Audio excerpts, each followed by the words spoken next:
Time to kick it old school. So you can feel cool. Give it to me, baby. Baby.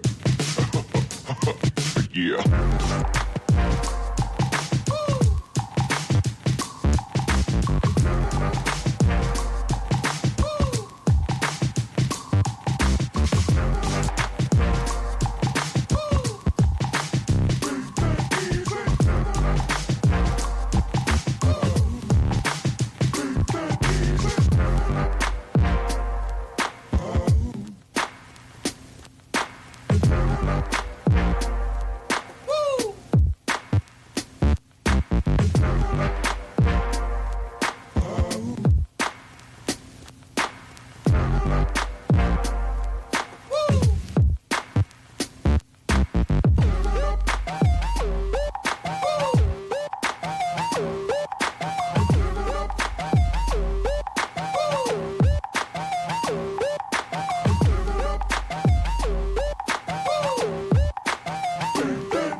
Well, folks, it's time to kick it old school. So you can feel cool. Give it to me, baby. Baby. Yeah. What up, man? I'm here for a reason to deliver a message, and I'm gonna articulate it the best way I can to you. But I am gonna do it. You know what I'm saying? I am not sparing. I can't help how people feel. Right? Anybody? Oh, Lord. Here you go. Don't worry. I don't. Say that.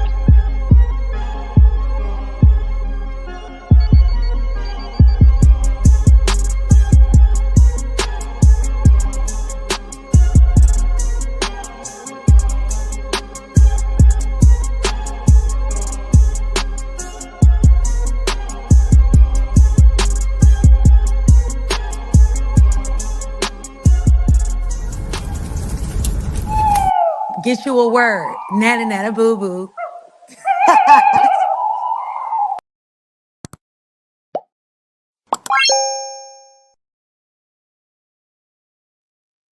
What up, though? Can you hear me? Yeah, okay. What up, though? It's the word. You see the title. We about to get into it. But before we get into that, let me get into the chat.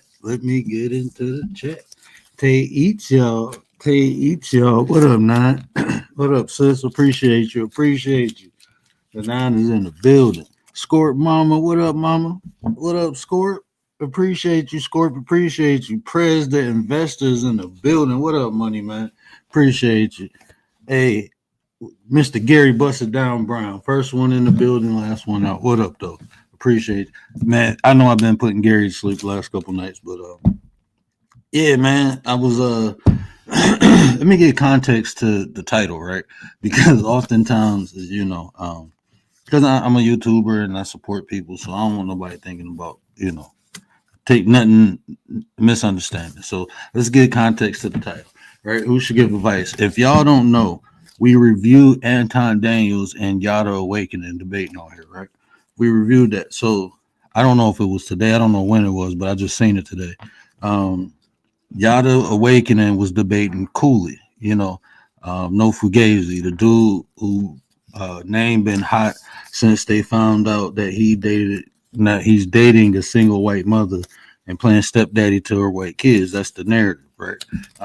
Because this is the same man that say single mothers are recreational use, but he feels him and his situation is an exception to the rule, right? But every other single mother besides the one he found, yeah, that dude. So, and I'm listening to him, and one of the questions was this: should a man who not married give dating advice? Right? Um, I don't think that question was put into the concise nature of what they were trying to get out of it, right? Um, but that's what sparked this, because I started thinking, like, you know what, in 2024, this was the year of the revealing, year of the exposure. We've seen a lot of that, on here, off here, probably in our real lives too. I know I have, and it's still going on. I see my sister Tay is in the building. So let's give her condolences, because one of her favorite people just got exposed. Billy Carson, I ain't gonna say he got exposed. He just got he let a Christian that's not even. I mean, I think he's linguistic, and he has to have, because he said he went to Bible college. So, but yeah, Billy Carson just got wiped up by a Christian.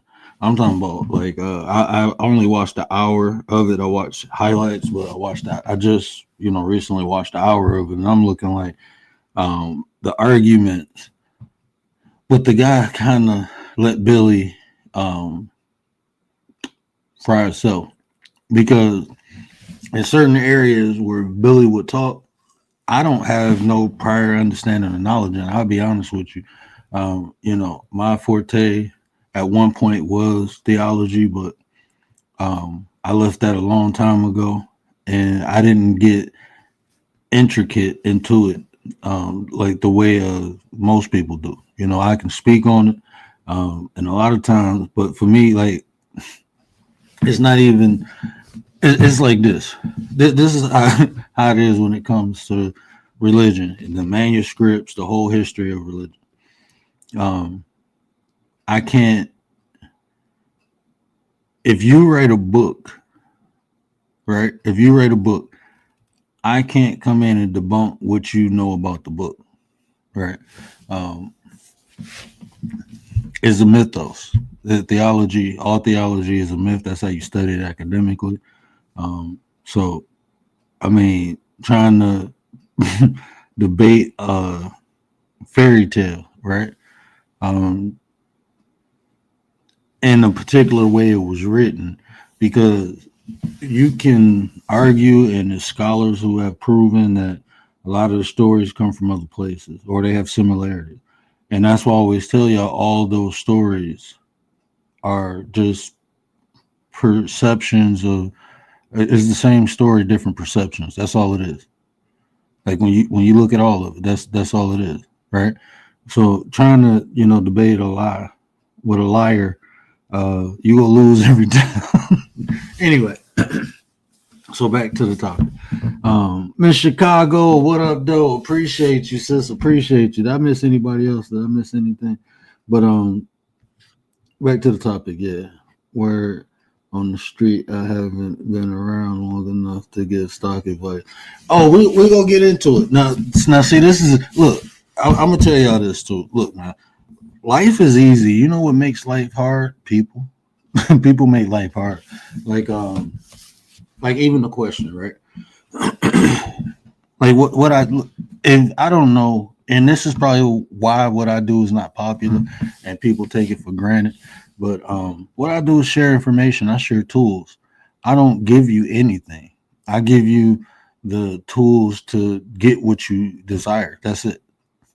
When we talk about behavior, I'm just giving you an understanding of what things are, and now you can go out and see it for yourself. I'm not telling you this person is a narcissist. No, what I'm telling you is the traits and behavior of a narcissist. That's what I do. I break it down to the atom. Okay, people say, "Oh, narcissist." If somebody was to call me a narcissist, what kind? Which form of narcissism am I proving? Am I a grandioso? Am I a communal? And am I overt? Am I invert? What kind of narcissist am I? And tell me because the people who diagnose that stuff, they is an 8-step diagnosis, and you have to at least match 5. So tell me 5 behaviors or identifiers of narcissism that I display on a consistent basis, because that's the root of to tell you what a narcissist is, right? That's the root of it. I don't tell you a person is a narcissist. I just give you the information so you can identify it, right? Responsibly, right? And not only do I tell you narcissism, I'm like, hey, a lot of people be getting these mixed up because there's also Machiavellianism. You know, I give you the tools so you can identify. People tell you what things do or how to do things. No, man.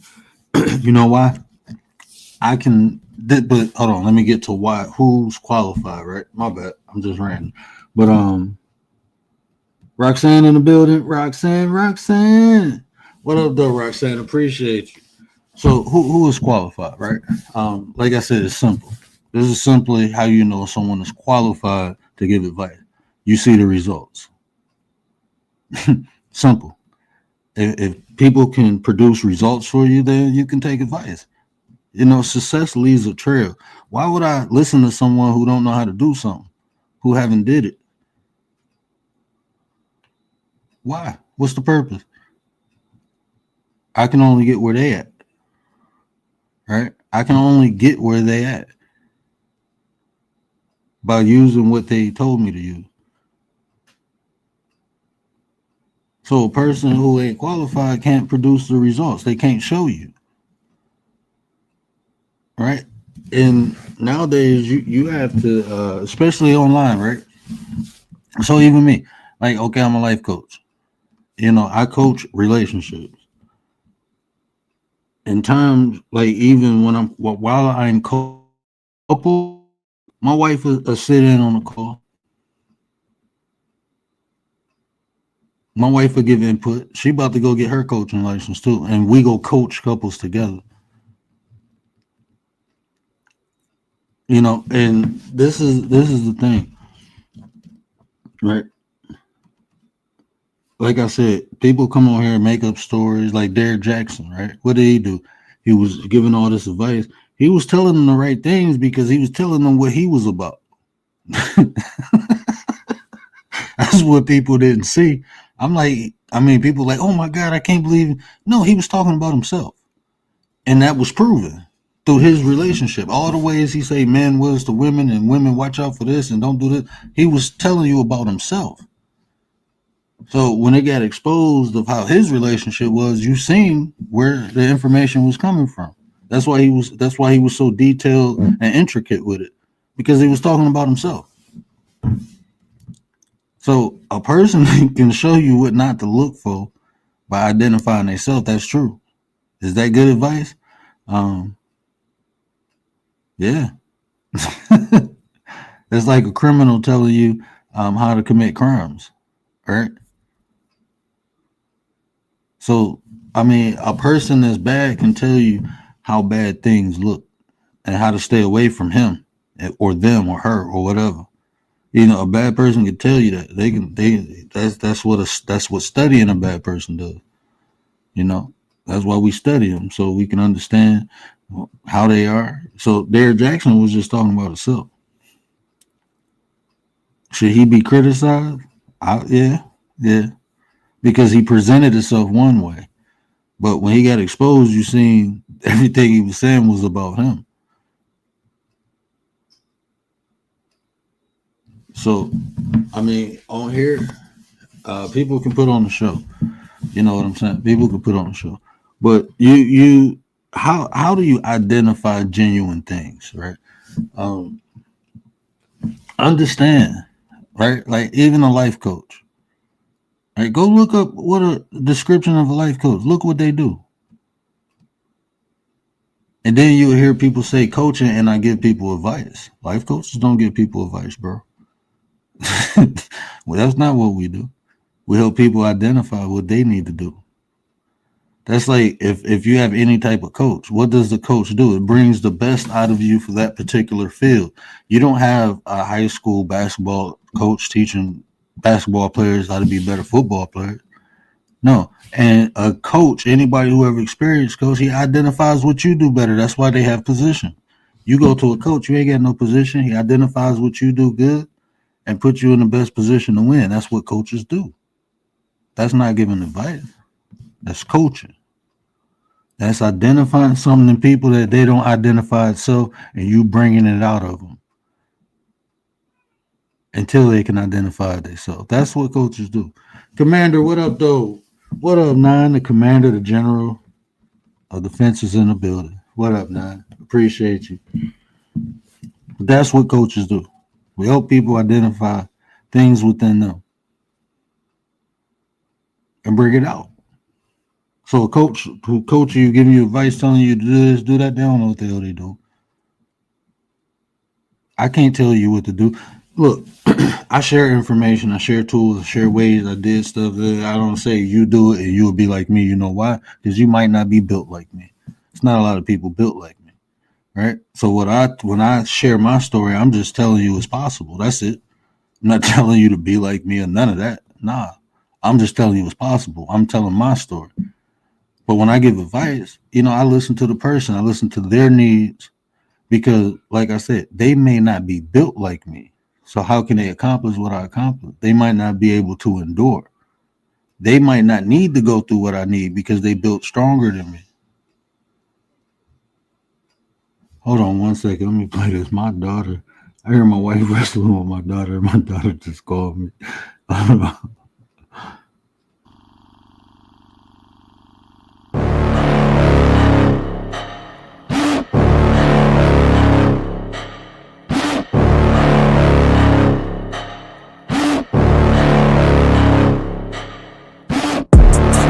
Inside of me, you better watch out if your enemy's a road ahead of full prophecy to be the greatest beast the world has ever seen. I feed him every day like the bones clean. I feed him all the hate and he grows me, and he gets claws real big, pissed off quick. And if you cross him, you might drop dead. Metaphorically, of course, settling the score, never getting bored, loves the blood and gore, always wanting more, feeding from the source. They don't really understand until they feel the force departed. If you start shit, you'll be heartless in the darkness, torn apart quick. You left scars ripped, you'll be chewed up and discarded. And this world ain't right, won't accept it. Negative energy, I expect it. Once it's in your mind, it's infectious. So fight for your life and reject it. You better give me space, I'm protective. My adrenaline spikes when I'm threatened. And if you stay in my way, I'm aggressive. Cause when there's no exit, I'll kill when I'm desperate.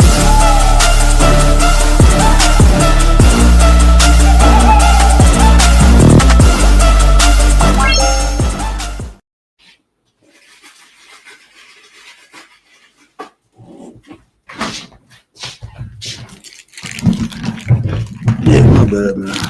My baby girl don't be playing. She spoiled like her mama. She spoiled like her mama. But dee. The word will be right back. Thank you. I appreciate the atmosphere, my guy. Hold on, man.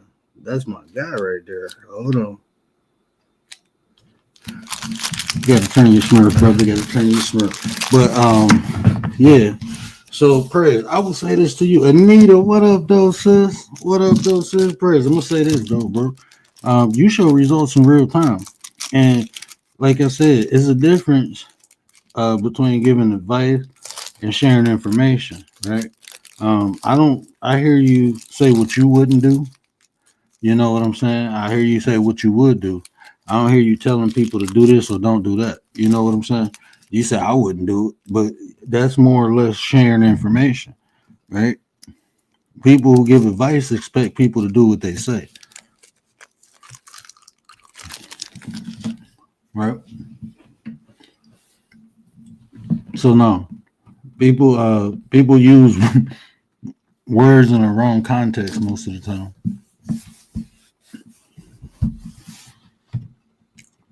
And people saying you can't give advice. You showing results in real time. You showing your portfolio. Hey, I'm doing this. Look at this. This did this did that. What they're doing is sharing the information. That's what I'm doing. Right? Even when I say you need to find a complementary piece, when you're talking about a significant other. I'm saying what you should do. But if you don't do it, I don't care. You know what I'm saying? I'm pretty sure if your viewers don't do what you say, you don't care. You don't criticize.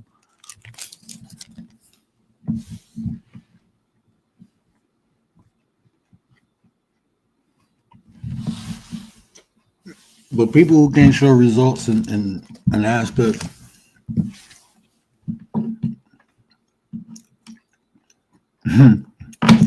it's 9 times out of 10. If you can't show a result, there's a reason why. You can't get to it yourself. I can't tell y'all how to be rich because I ain't rich. That's why I don't talk about being rich. I don't talk about it. I talk about behavior. You know why? Because I know that. Not only do I know it, I prove it.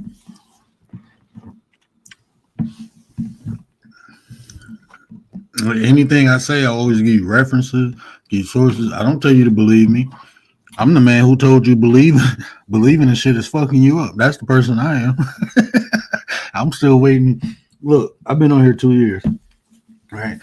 I had no one ever tried to expose the information that I presented. No one has ever tried to, I haven't experienced that. Maybe ain't nobody saying me. I ain't big enough yet. But anyway, that has never been done. What has been done, people have tried to expose me, period. That has failed. So, I mean, should I expose myself? I did the 8 Mile. Remember where Eminem from? I came on the stage doing the 8 Mile. I can't see. I'm legally blind. I ain't rich. I don't wear name brand clothes. I look offensive in the face. I came on here talking about myself, man. I used to be a piece of shit, but I fixed myself up. I'm just shit now. So no, I did that myself, man. Ain't nothing to expose that ain't already been exposed. But people get exposed. People expose themselves. You know what I'm saying? As I told y'all, something replicated, someone acting, they can't stay around the authentic thing too long because you will see a difference. You will see a difference. If you ladies, right? Tell me if I'm wrong, ladies. You done had a Coach purse or a real purse, whatever it was, that it rocked out for like a year, 2, 3, 4 years, and then somebody gave you that gift and gave you the fake one and it lasted for a week, and you knew because you experienced the real thing, you knew that was fake, right? You felt the leather. Oh, this ain't leather. Ain't this that basketball material? Like y'all ladies know, you know what I'm saying? Same concept, anything authentic will always expose something that's replicated and not intentionally. You just notice the difference. Shit is just different. That's just different. So like a lot of these dudes coming, like if I'm a coach, right? My job is to build people up. Right, it's different styles of coaching. You can say tough love, people scream, yell, but even when people scream and yell and getting people fed, they do that for pressure, for movement. They don't do that to degrade a person. They do that for motivation. They speaking them up. You can do better. You can do this. You can do that. Stop doing this. Stop doing it. They coaching you up aggressively, but they ain't beating you down. They ain't talking about single. How can you, as a man, if I'm coaching, right? If I'm a coach, right? Even I don't know, man. This is why I say this stuff is like people come on here as actors, because this thing about this. How does it make sense for my brand as coaching, as a coach for my brand, for me to come on here and say women are recreational, single mothers are recreational use only? I have just now alienated a whole potential group of people who would have subscribed to my business. Right? I just alienated them. I just said y'all play things, y'all. and don't take you serious because you're a single mother. And I don't know his story, but I believe he said he grew up without a father in the home. So the woman who raised you into what you are now was a single mother. And sometimes people like if that's the case, that's how you looked at your mom. Or maybe I'm not trying to be funny. I don't know his story, but a lot of times when people grow up seeing something, that's what they accept. That becomes their perception, right? So, like, if someone grew up watching their mom being abused, I'm not saying all the time. Sometimes they will grow up thinking that's normal, and they will become abusive towards women, right? Because that's how it always been. That's what life has presented them. That's their experience. And me personally, I grew up unconventionally. That's why you don't hear me. And I didn't have it easy, but I didn't have it bad. You know, but I never disrespect, my mom, my grandmother, or anybody because they did the best job they could. So to disrespect anyone who may have experience or reflect their experience just tells me how I perceive my own people. This is why I say I'm married to a non-black woman, but my experiences with black women, especially my family, has been nothing but great. So how can I degrade a whole population of women because I chose the wrong women to date? Ultimately, that's what happened. The experiences that I had with black women dating, not all have been bad, but the ones that were bad, I dated majority of black women in my life.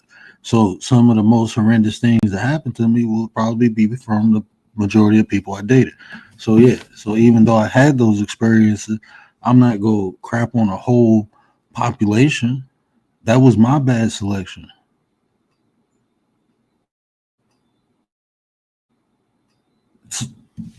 How do you know someone qualified taking advice? Listen, a lot of people, like, people will resonate with stuff like that because they hurt, because they had bad experience, and it resonates with them because, hey, I'm not the only one. This person been through it too. They're right. That's why people gravitate to all that crazy nonsense. Black women this, black women that. It's a lot of hurt people. There's a lot of hurt people. You know, So, like, listening to that Davy Cooley guy, I try to give people benefit of the doubt. I said he was a clown the first time, but the more he talked, the bigger the show gets, right? And I ain't trying to crap on nobody, but I mean, you exposing yourself. Like, he was talking about him and Yada was talking about marriage, right? And he was trying to, man, I want y'all to hear this because I want to break this down. Maybe I'll clip it and break it down. But what he no, I have to show you. It's a tactic, right? I want y'all to hear how he worded this. How he it's not even how he worded, how he structured.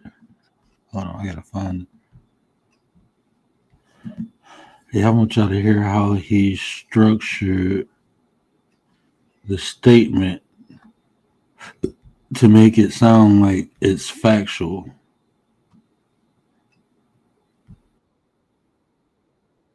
And then after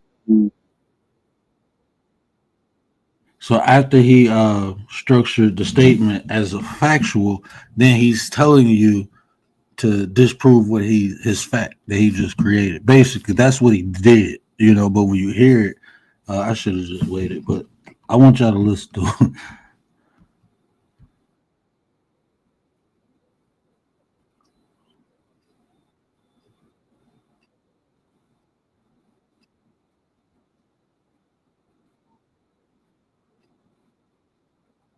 Hold on, I'm trying to find it.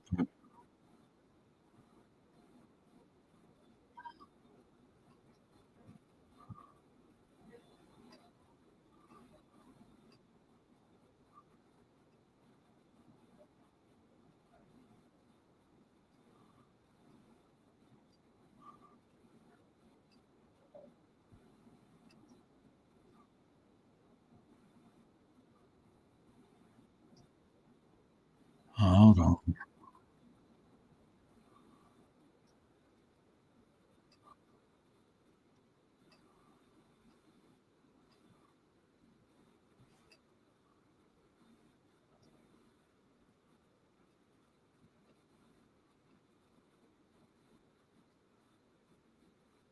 Okay. I wanted to find the original statement he made, but I ain't set it up for this, so I just want y'all to hear this. 'Cause I want to show y'all. Like I said, I want to help y'all understand and explain different tactics people use. So when you having conversations with the intellectuals, you can call bullshit, right? That's why I'm doing it. I'm exposing their asses, you know. But I'm exposing the tactics. I'm not exposing them. Okay, before I play this, shout out to them, but yeah, I'm tired of getting. So we gonna do this.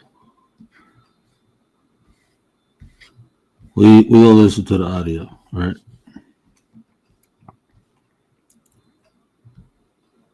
Okay, that's a go. So let me bring this back up real quick. My bad. I usually had it set up. All right, here we go. Coolly, a woman can still be secure, protected, and I guess comforted in a marriage without the legal document and paperwork. Is that a good deal for the woman as well? Yeah, she could be married in a church under, the Spirit of God. That's totally fine. Why would you? The thing is, like, this whole thing, as far as the legal situation, this is still new. You know what I mean? And the legal situation, it doesn't add up. It doesn't make sense. It only benefits the woman. It doesn't benefit the man at all. And the only reason why, like, did you listen, or did anyone listen to the things that I said in the beginning? Pre-modernity, women weren't really working. They weren't in the workforce. So the reason why they made the marriage laws this way, where women get alimony and things like that, is to incentivize them, because they're not working, right? But I want to stop it right there because he's stating partial facts, right? But he's saying they wrote those laws to incentivize women to get divorces or to leave the man, and they didn't. Those laws were incorporated because what was happening, and if you look at history at that time, men were men, right? They go out, they have an affair, woman get mad, they leave a woman, she don't work. They didn't left the woman with the kids and she has nothing, right? Now she got to take care of the kids and stuff. That's why they wrote those laws. That happened a lot. Papa was a Rolling Stone, not just in this, and it wasn't even for black communities. This was for the white people. These laws weren't written for black people. The marriage laws was written for white women because they was getting left with kids. They couldn't take care of them. And the men went and found something younger or something like that. So, that's why they was writing them laws. So it don't incentivize the woman to leave the man. It incentivizes the man not to do nothing stupid. Right? It put more responsibility on men for the marriage, to maintain the marriage, at that time. And this was pre-women working. But even today's laws, guess what? Alimony, it'll work for the man. Let a woman be a doctor. I actually seen this working in the hospital. One of the doctors left the husband, she got to pay him alimony. He wasn't working. He was taking care of the kids at home. So it not only works for women, it works for whoever is not working. it works the way it was written. That's how it works, if it was man or woman. And other things like this too. Legally, if something was to happen to me, my first next of kin is my wife. If me and her was not married, it'd be my mom or my sisters. And that's to make decisions medically. Like if I was unconscious and couldn't make decisions for myself, now she can. And he keeps saying, what's the benefit contractually? Like, what you mean, what's the benefit? Like, what are you trying to get out of being married to someone besides what you building a family? Like, it's supposed to be like extra incentives. I'm not understand. Like, just okay. Just listen. prior to even that, there wasn't any incentivization for women to get. Now we're in modernity. Women are in the workforce. So therefore, why are they still being incentivized to leave the man? That doesn't add up. That's the only part that I'm against, is the legal part. Marriage itself. Now, even that, this I don't understand how people, like even Yada. I mean, this is why what he says does not make sense. Is a thing called an annulment. Simply sign this annulment. So yeah, I don't believe it incentivizes women to leave, but as a counterbalance to it. And this is how he justifies not marrying the single mother he dated and also putting a kid in her. Like if we're using logic, right? He's saying, well, marriage contractually doesn't make sense because it incentivizes her to, bruh. So what you saying, like marriage is a lick for women. That's basically what he's saying. Because like what's the difference of her leaving you now before y'all married or leaving after? Oh, because after she can take half. So technically you looking at if a woman wants to get married is a lick. That's just a lick for women. Anyway, so like I said, why am I? Hold on. Liz B, what up, sis?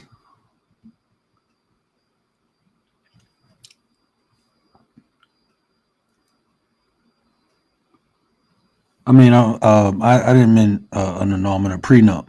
You know, the prenup counterbalances whatever he's saying. You know, it counteracts it. So, okay, if you have something to lose, just have her sign the prenup. Once she sign that, then it's agreed. If she come in with what she leave out with what she come in with. So, I mean, but what he's saying is they created marriage to incentivize women to leave men. Like, bro, like people will find the most outlandish things to justify their bullshit behavior. Is a blessing. It's a great thing. What about the selection process? What about you choosing the right woman? How much do you think that factors into it? I mean, that factors into everything. I mean, a man choosing the right woman is everything. A man needs to have discernment. A man, he needs to really, really make sure he's choosing a woman that's worthy of taking a bullet for. Like, this is the thing. Women want a man to protect and provide for them and to take a bullet for. Right? That's what they want. They want a leader.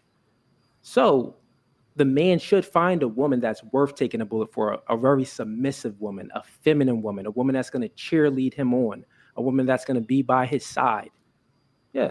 A leader does not need anyone to cheerlead. Okay. So that's what I wanted to share with y'all. So check this out.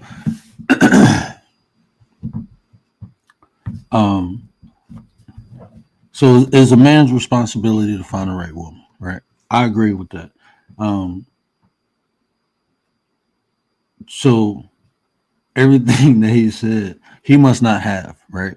Because he still hasn't committed himself to the woman. Even, okay, you can get married at church without the contract. You ain't even do that. I don't believe he did that. So, I mean, everything you're saying is just hogwash.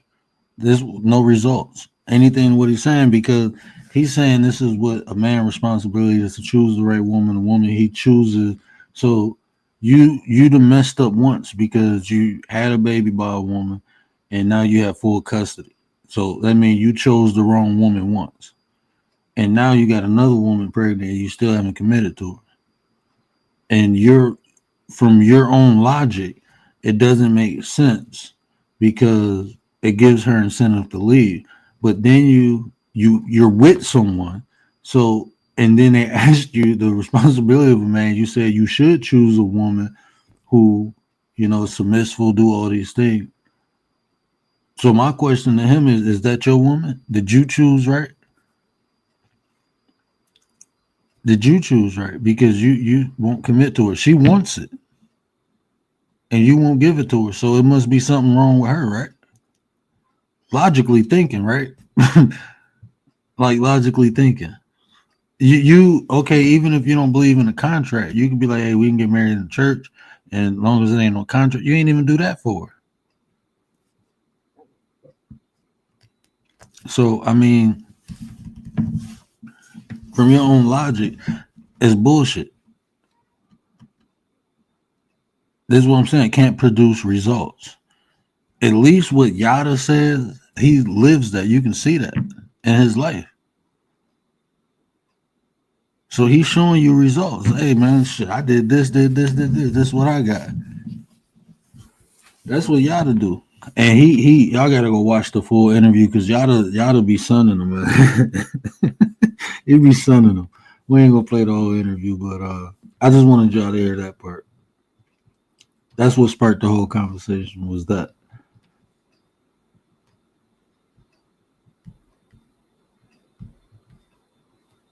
Because this dude, Cooley, yeah, I was trying to get a dude benefit of the doubt. And then when it's a black male, you don't, me personally, I ain't trying to shit on no black man. I ain't trying to shit on nobody, but I try to avoid black on black crime. I really do. I promise you I do.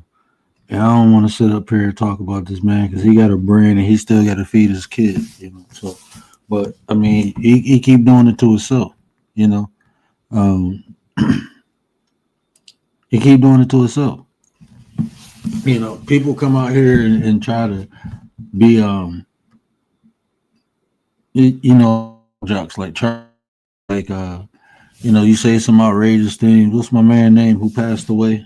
The Dayton coach dude, Kevin Samuels. You know, they try to come out and, you know, be like Kevin Samuels and they get exposed.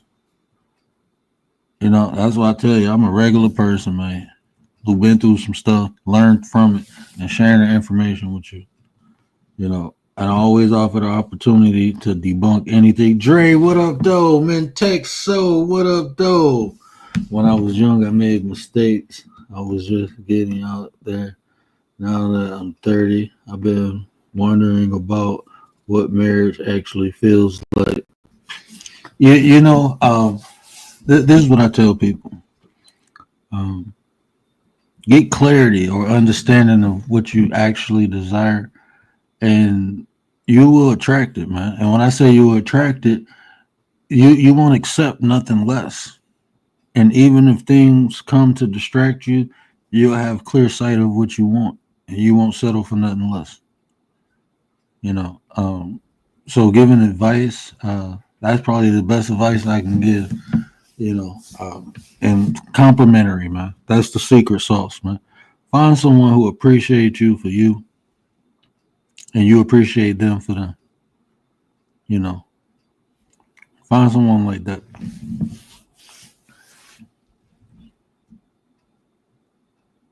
Marriage is amazing. Yeah, the ups and downs, man. The good and you know, I think like when my wife get on my nerves because she do, but when she do, I be thinking like, man, I wouldn't have it no other way.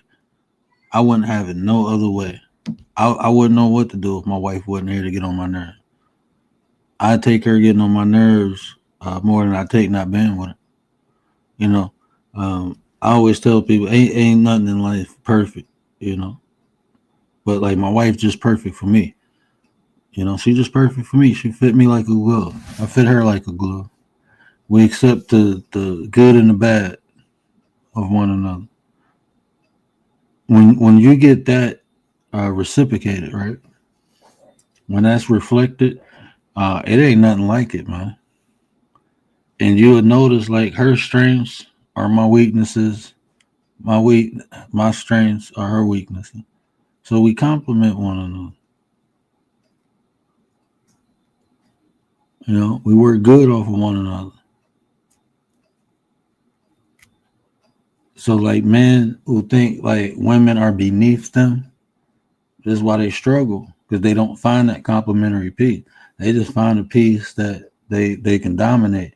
But when they need that piece to complement them, They don't get that. And then they complain about women. Like, no, you looking at it wrong. I like that whole submissive thing. Logically, it don't make sense to me. It doesn't logically make sense why a woman need to be submissive to a man.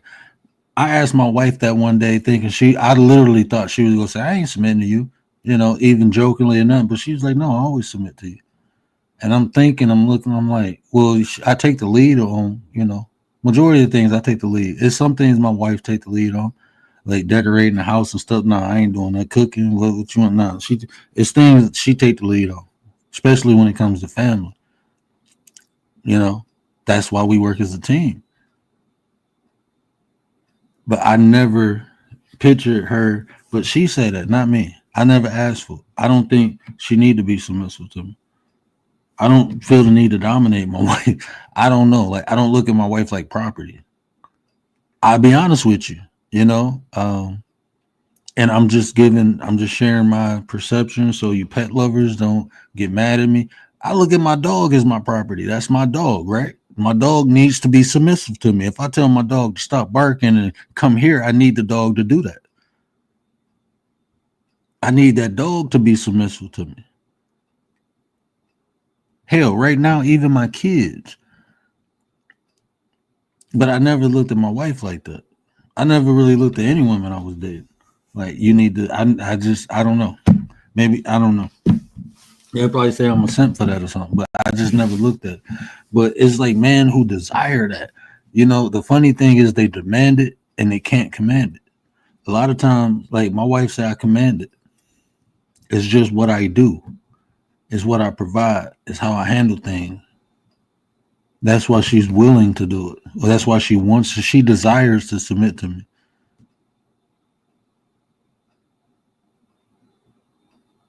That's crazy.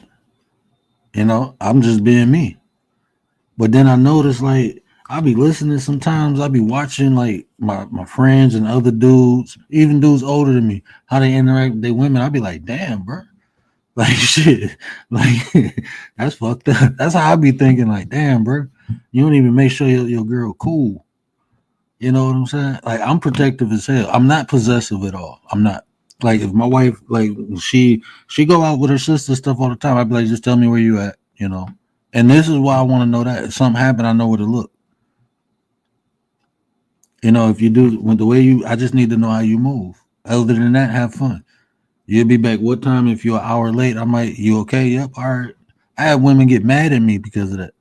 I was out with the girls. You ain't called. I called until you told me to be home at 2. You ain't called. I called at 2:30. You said, but you ain't call after that. Shit, you said you was straight. Like, I thought if you got in trouble, you would call me. What I'm supposed to do? Women get mad at me because I ain't bugging them. No, I'm not possessive. I'm protective, though.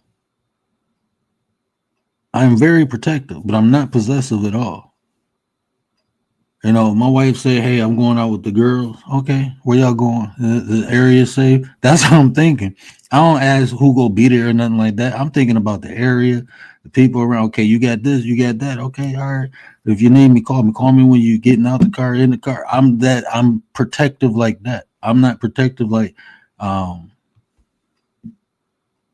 you better not be around no dudes. I'm not even thinking like that. If I got to think like that, I don't need to be dealing with you, me personally, right? If I had to worry about a woman talking to another man, I'm like, nah, I'm straight. We can just have fun because, no, we wouldn't be good together because I'd be thinking crazy all the time. No, I don't need to think like that. If I have to think like that, if you give me a reason to think like that, then I'm straight. I'm straight. I've always been like that, though. Bronze, what up, my brother? My man lets me be free, and I love him for it. That's because, a lot of time, I'm sorry, I'm looking at myself, right? But for me, the reason I'm like that is because I'm confident. I'm confident. Like, my wife work in a hospital. She beautiful.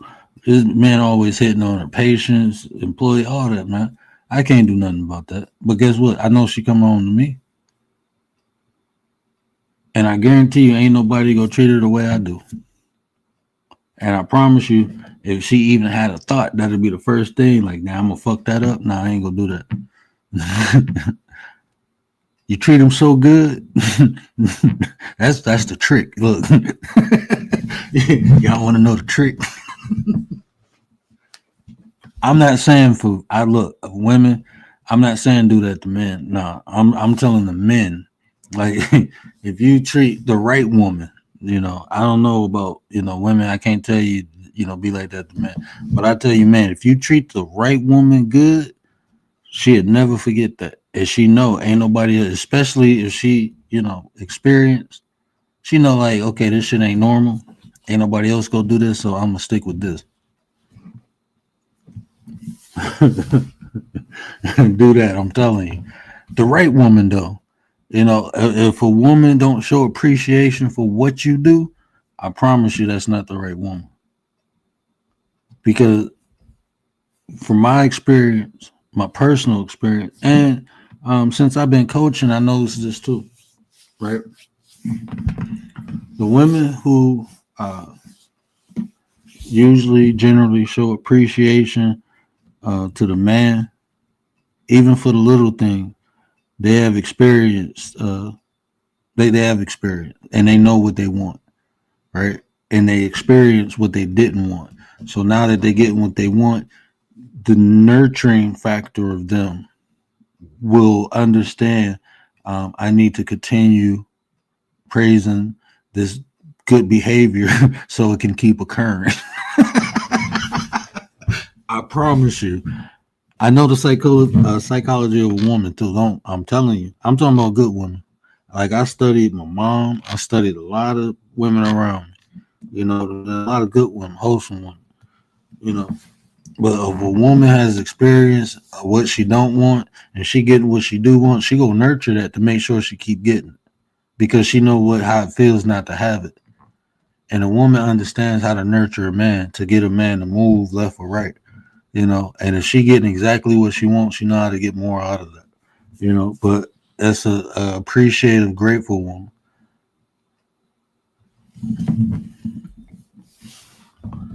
Nobody wants to feel. Yeah. Nobody want to take sleeps. But then, man, yeah, you know what, man? A lot of people, man, you can tell people insecurity, right? Especially as a man. Like, you can tell when people are insecure, man. They not confident in who or what they doing. That's why I don't do that. Believe. It's always produce. Show results, man. Show results. That's all you got to do. Just look for results. If a person can't produce results, then what they talking about is a theory. That's all it is. It's a hypothesis. Everything they're saying is a theory and a hypothesis. And that's like when people listen, man. Even when you do studies, right? When people say, well, studies show that men are like this and women are like this. That's what the studies show, right? Now, when you go talk to somebody who conducts studies or who evaluate studies or look over studies, it's things called control. All studies have them. Okay, I can't say all women. This is why that when people say that women or men are like this and they just blanket it, this is why it's asinine. How many of you have ever took a personality test in the last week for some unknown study that was published? If you did it, you probably went online and did a study yourself. But how many times do people reach out to you and say, hey, I'm conducting a study to see how all men or how all women are? They don't. Because all studies they have control, meaning they have a group of people that they're testing. Even when they do the census and they analyze, everyone don't fill out the census. So they can't tell you the total, they give you an about number. If people say, well, all black children are like this, from where? Are we talking about inner city black children? Are we talking about suburban black children? Are we talking about mixed families black children? Are we talking about adopted black children? What are we talking about? When people hit y'all with these studies, The statistics. Okay, let's show me the statistics. I want to see where that came from. I want to see the group, the control group of people that statistic was built on. This is why people ain't about to have them conversations with me. Because people can articulate and say stuff so charismatically and convincingly that you just believe them. Word don't believe shit. Word, I ain't believing. Believe, the word itself means to accept something that ain't proven. So if you telling me to believe you, you already telling me you bullshitting. That's what you telling me. If you tell word, believe me, you're telling me you're bullshitting. You're telling me to accept something you can't prove. Why would you bring that to me? I have studied the statistics. That's what that dude. And then he be calling people. I don't know. I know smart people. Like, I'm not bragging. I'm just saying. Just just even being in the hospital, being around like doctors, you get it's some educated dummies. Like, I ain't trying to be funny. It's some people who just know books. They can look at a book. They can regurgitate it. They can they got, that's a skill. That's a gift. But that don't make them smart. But I have met some really intelligent people, like, and a lot of them, a lot of them were doctors, but some of them just nurses, PCT, just intellectual people working in that field. That's just the environment I was in. And I never heard none of them down someone for their lack of intellectual prowess. I've never heard them do that. I just never heard them. The people I've been around, I'm not saying smart people don't shit on other people, but usually when you have to do that, it's a I present that cat. It's the truth, the game, not the truth. Hold on, like the truth.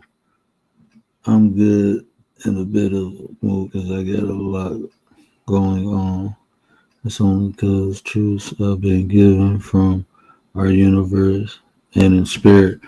I define the truth. I don't really deal with like truth.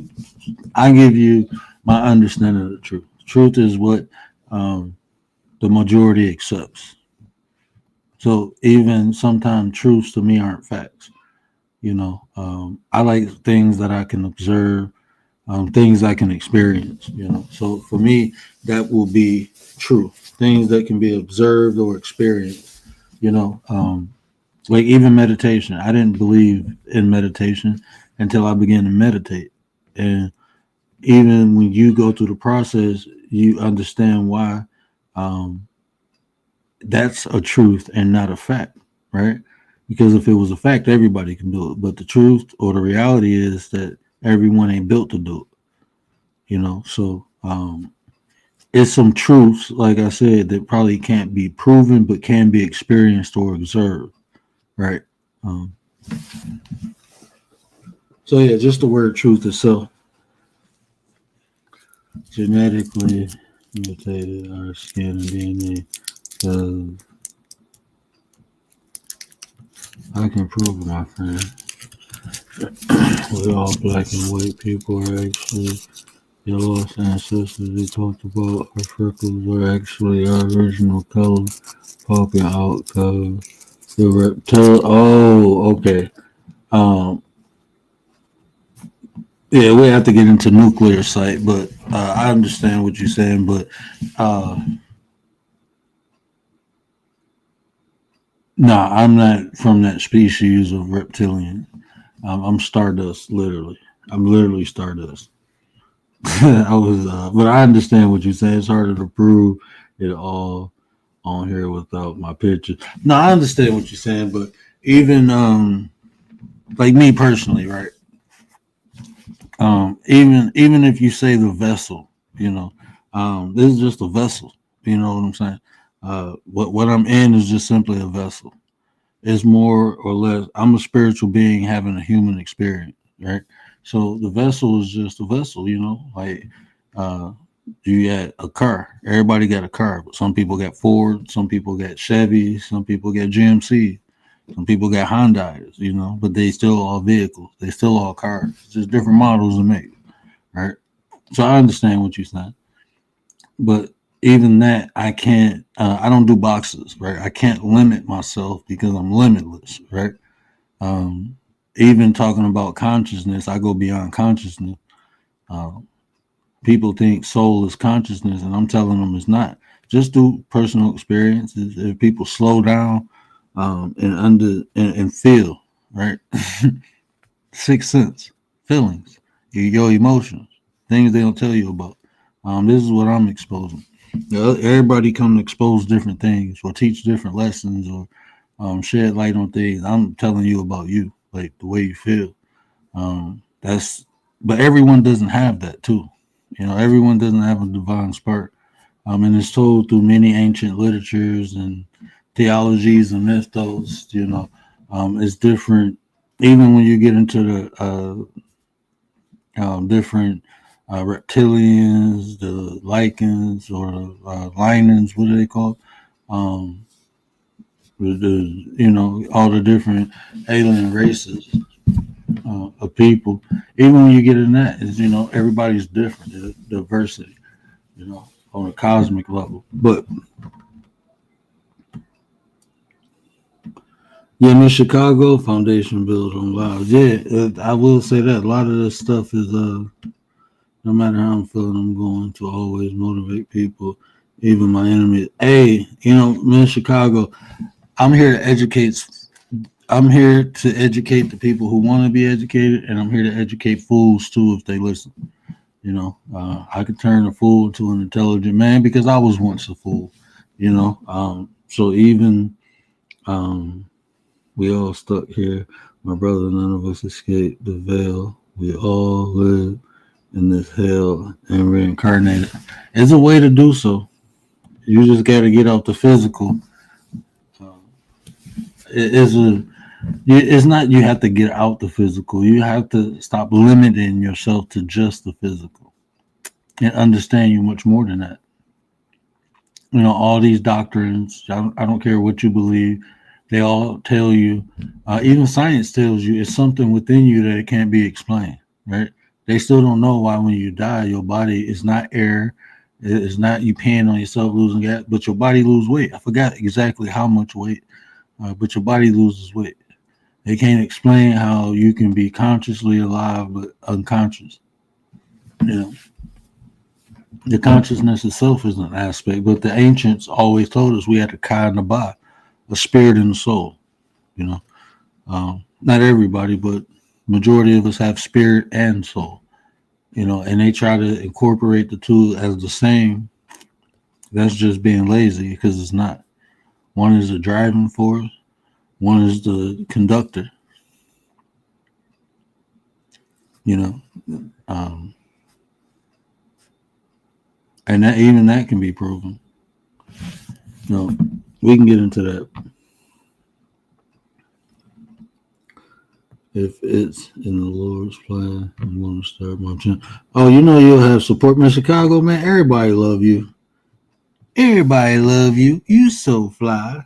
Yeah, but Cardi, yeah, I would love you know, different perspectives, different. I mean, you might present something and enlighten me or give me another way to look at something or just a whole new understanding. So I'll always be down for information, especially you know the way you build because this is what I tell people: we all get a piece of the puzzle. You know, we all get a piece of it. You know, it's just about putting it together. You know, and then we all like mine. I have to. Well, what did I do that show? But think of it like think if you have a mirror, right? And you take that mirror and throw it, it shattered to a billion pieces. Well, all those individual pieces are they small, you know, and they fragments of the larger piece. And that's kind of how we are. And they all didn't break in the same shape. They all broke into different shapes, different sizes, you know. So it's like the creator, I'm not gonna say broke broke itself into many different fragments, but we have a fragment of the creator within us. And that fragment is different. You know, each of us is not the same. You know, each of us have a different purpose. That's why we all given different gifts to accomplish different goals. We ain't supposed to be the same. Nothing in nature is the same. It's hard for you to do is if you write right now, you get a piece of paper and you write a letter 5 times. Do you know how hard it will be to write that letter the same all 5 times? Even if you can do it once. I'm talking about identical for measurement. Not only measurement, but the stroke point, the pressure. You do that same letter 5 times identically, you a bad motherfucker. Machines don't even do that. Nothing is the same. A machine can't even create like that.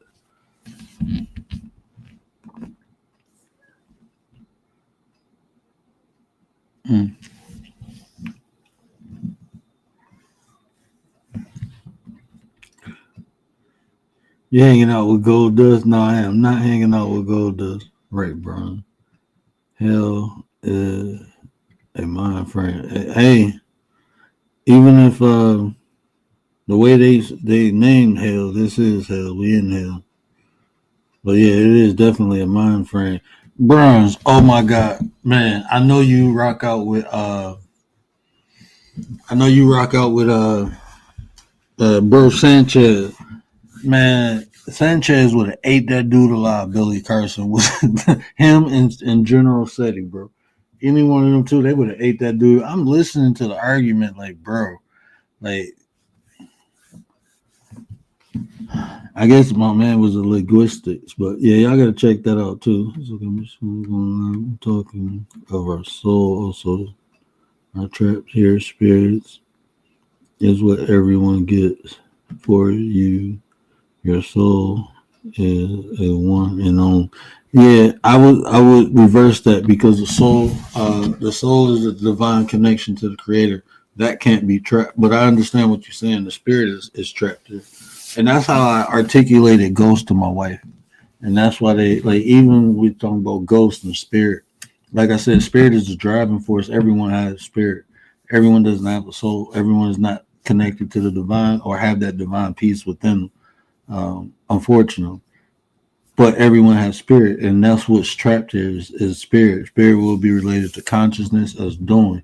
Soul is more of us feeling. So that's why when they say ghost, they have what is that called?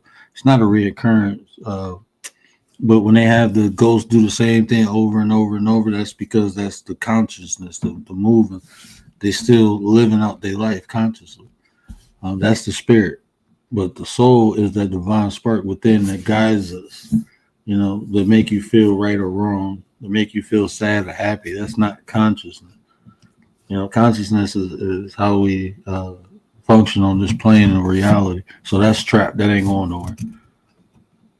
But soul don't even belong. That's why when people say, "Oh, you sold your soul to you," that don't even belong to you. That's the divine spark within. That's that divine spark. Places. But Hosea chapter 2, verses 12 is the best I know. Shout out to my 33 brother. He preaching, teaching, cooking, and giving the free game. I honestly hate the one and only true mark of the beast in Africa. It's called the transcendent mark of destiny in the IFA religion, and it's called no destiny in our Bibles. It's in a lot different. Yeah. To me, all that that's a whole different discussion. But that'd be then I mean even that we have to discuss who even came up with that concept and why, because of the time period that the mark of the beast was even created. The concept of mark of the beast, it was created for a reason. And if you look at historical, not just biblical, but historical aspects, It's a reason they created the understanding of the mark of the beast, because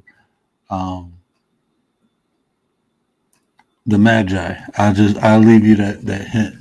But maybe I'll do a show on that one day. I have to pull some literature though, because we have to look at like Arcadian. We have to look at what is the people called? Shit. We'll definitely have to get into the Arcadian, the Canaanite concept of host. That's new. We have to go back older, but there's a reason why the mark of the beast was created. The concept of it, because even that's all New Testament. Things are within the veil of actual sign, a contract with Satan to come back into the realm, and the souls are the eyes of our higher power. And you get into Gnosticism now. It was created to cover up the true Creator and Mother God Most High, and that's why it's a pregnant female that comes back on the head of the dragon in Revelation, and not a male. Yeah, you get into the Gnosticism, which I love. I prefer Gnosticism over because it has a more metaphysical aspect. That's what Gnosticism is. It's more metaphysical than actual literal, because even in the Bible it says for you to be reborn, you have to come back through the matrix, and understanding what the matrix was back then, it was the womb of a womb. Everything comes to the womb, the black hole. Even the cobblestone is a black that the Islams walk around, through their pilgrimage, the cobblestone. But even that's a black womb, and you're talking about the black womb of the earth. The center of the earth is said to have a womb, which is a black hole. But everything comes to the womb that lives. Everything that exists has come through a womb. Even the mind is considered a womb, because the idea is the thought coming out of the mind. The mind is the womb. So the idea is the light, the thought coming out of the mind. So even that, but that's all metaphysical. That's my shit. We get into the metaphysics. Literal. We have to go to the original.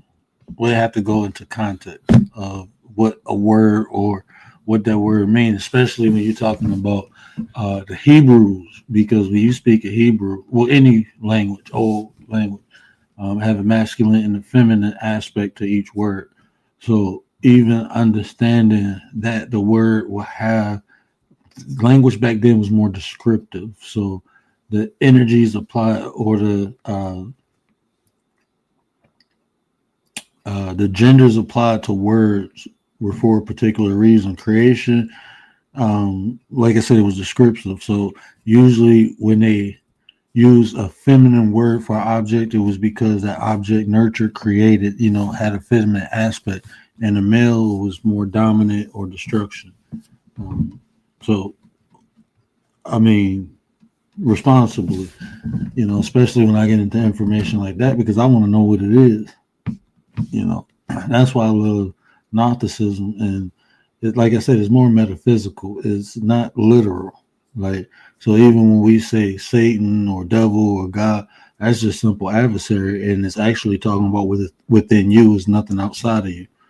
So when we talk about writing contracts with Satan and evil outside of us, the only way evil is outside of us is if we put it there. That's the only way. Even on this planet. Only thing that's negative outside of us is what we put there. Nothing is good or bad. It's just perception of it. Well, it's how we perceive it. About that, I've just given truths I've been given for my mark as it come from our mother and our true morning star, which is actually the moon and the brightest light, and the darkness is our sky, and that's why it's called the morning star. I can understand that. King Miller, what up, though, bro?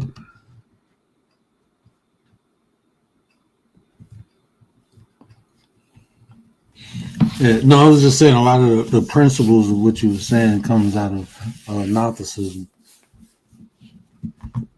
It's just the understanding is the teachings, is a lot of Gnosticism.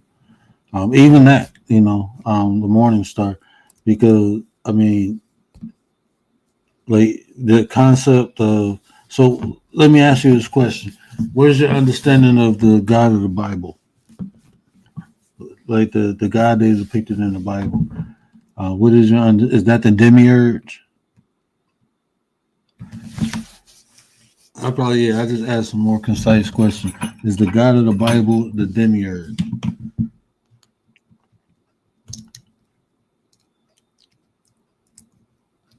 But no, I'm hitting on everything you're saying. Trust me, I totally understand.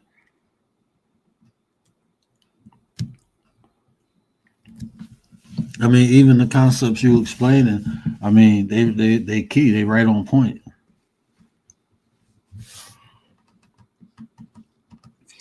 In Chicago, here's an example: 12, 13. Only numbers you don't do that have. Oh, yeah, where Te's at? I never read no Gnostics or however you spell it. Oh, I mean, even you know what? A lot of times it sounds like you channel energy. No, trust me, bro. I believe you. It sounds like you channel, and you probably tapped in. You could be tapped into what they call the Akashic record, and you just know things, right?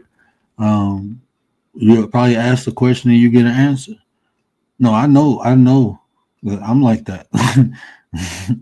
I can ask something and get an answer, and then I will find something to help me relate it to other people that's tangible, that they can act. That's why I know the Gnostic text. Not only did I study them, but before I even studied them, I knew them. Like I understood the principles. So when I seen it, it just clarified everything I already knew. And there's a lot of information. I just don't like when I teach, I like to give resources or something tangible to, instead of telling people believe me, because a lot of times it's a lot of people out here saying believe me. And I'm trying to be responsible with helping people. So to do that properly, I have to give them resources, something tangible that they can also see and understand. And a lot of times I just ask myself questions and like you said, the universe. I don't believe I don't do anthropomorphism, right? You'll never hear me say the creator is a man or female because it's beyond concept. Like the creator, why would they like this is a dummy down? Like right. So no, that the creator ain't got nothing to do with male and females beyond that concept. That was something to almost singlify an aspect to dilute something, to isolate male and female. Think about this, man. Right? Think about what I'm saying. Right? I want you to think, and if it don't make sense, tell me. But male and female, same species, different. Okay, not only physically, but almost mentally, right? We say females more in tune with emotions, men are more in tune with logic. Two different things, right? But put it together, you have a whole piece. So male and female were created to isolate specific things, and that's why we complement each other. It's not who's better or worse. We were one whole thing split apart to isolate the individuality of the aspects of feminine and masculine. Does that make sense? And I got that understanding I got that actually from a Hindu text when the Hindu God split itself into male and female to isolate basically. But then when you look even even in a biblical standpoint, right? The same concept, right?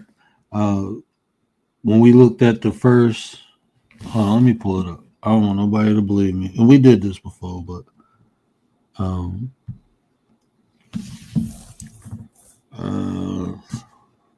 I forgot what verse it is. It 2.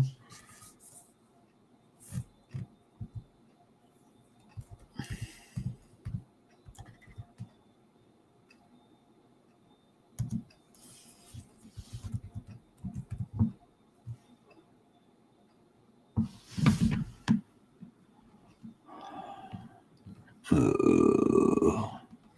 don't know what I'm typing. Okay, that's crazy. Let me look it up on my phone, and then I can just type it in.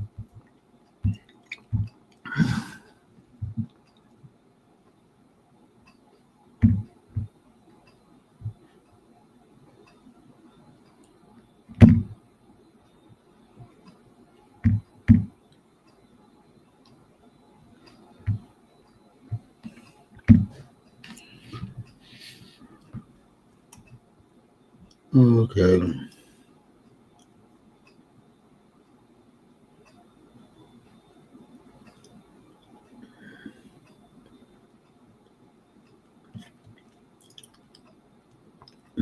That's not what I want. Google disappoints me. I can't remember what verse it is. Is it 2:1 and then 2? Let me see. I think it might be 2:1. Let me see.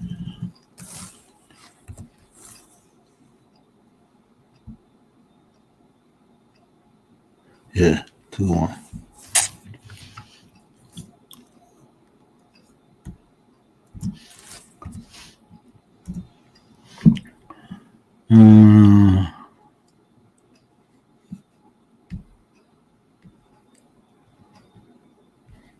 That's 2:18.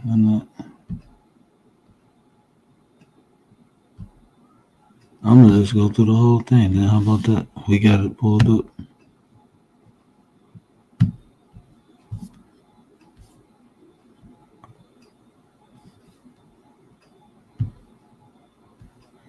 Okay. Okay.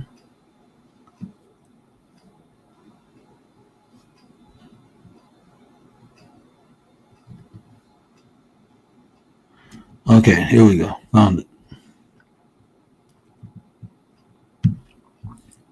So even in the original creation story, right?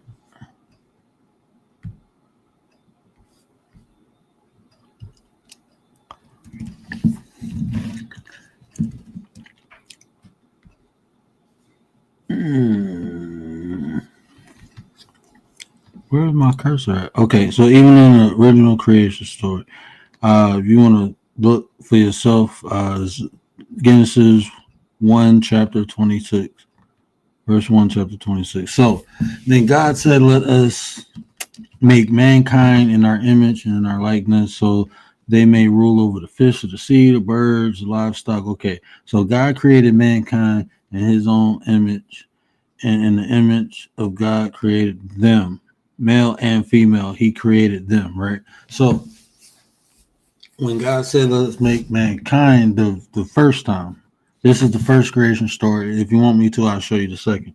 But the point I'm making, the first time that God made the human, he made a male version and a female version, right? That's what God made, a male version and a female version, right?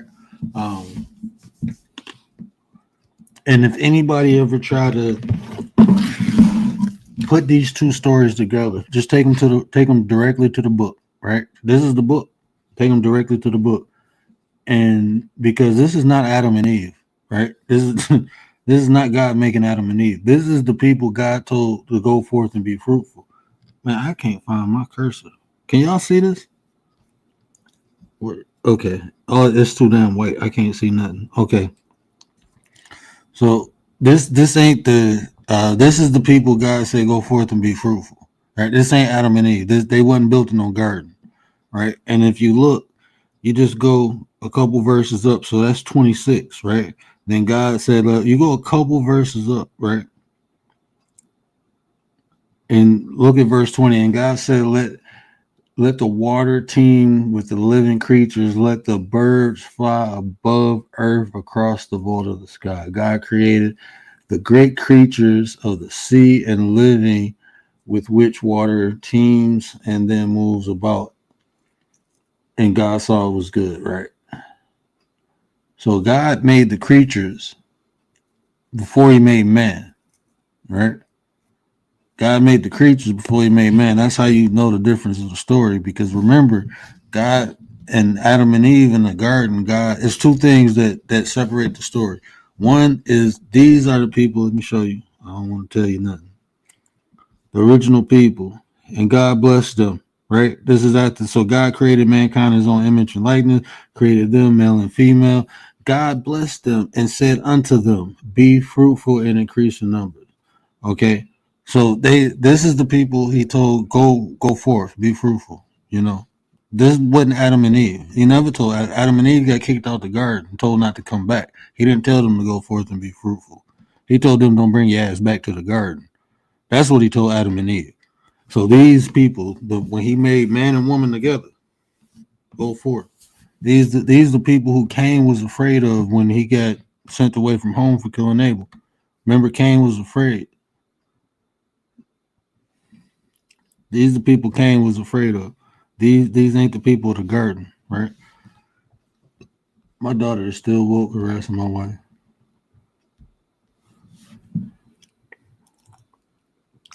So then, okay, footnotes. Probably reading the original Hebrew text. See,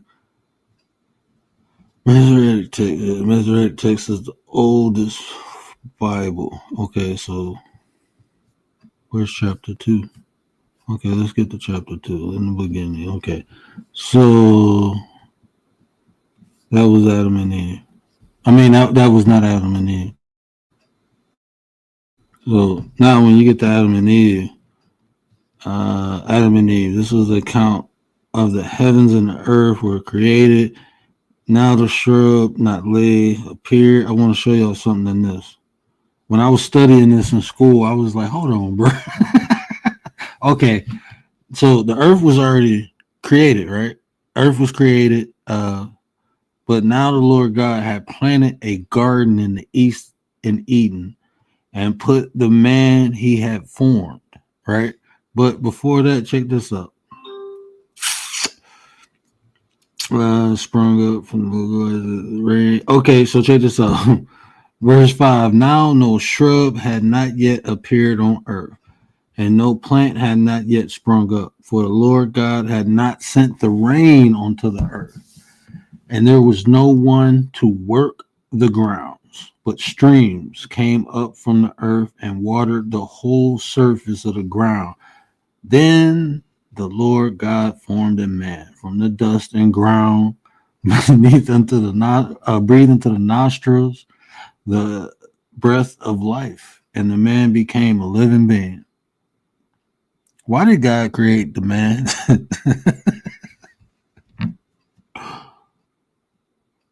There was no one to work the grounds.